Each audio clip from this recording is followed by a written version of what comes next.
Prime Minister Andrew Holness says instructions have been issued to the heads of the Jamaica Defence Force and the Jamaica Constabulary Force to ensure that their members respect human rights in communities where zones of special operations (ZOZOs) have been declared. The Prime Minister's comment followed two altercations involving soldiers and residents of Denham Town this week.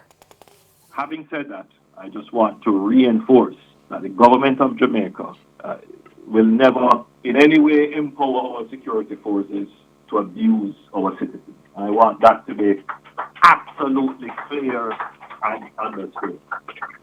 And I think everyone who wears a uniform and is under oath to serve and protect must understand that directive of the government. We must be serving and protecting our citizens.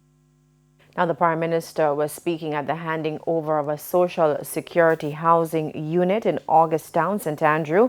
Indicom has launched a probe into two videos which show soldiers involved in altercations in Denham Town. The first incident involves soldiers, a man and a woman. The video, which is circulating on social media, shows the man being detained by soldiers while the woman objects to their actions. Now, a soldier is then seen beating the man with a rifle. The Jamaica Defence Force yesterday said it was investigating the incident. The second video shows a woman who residents claim is pregnant in a confrontation with soldiers. During the incident, a soldier is seen kicking at and using his rifle to brace repeated advances by the woman.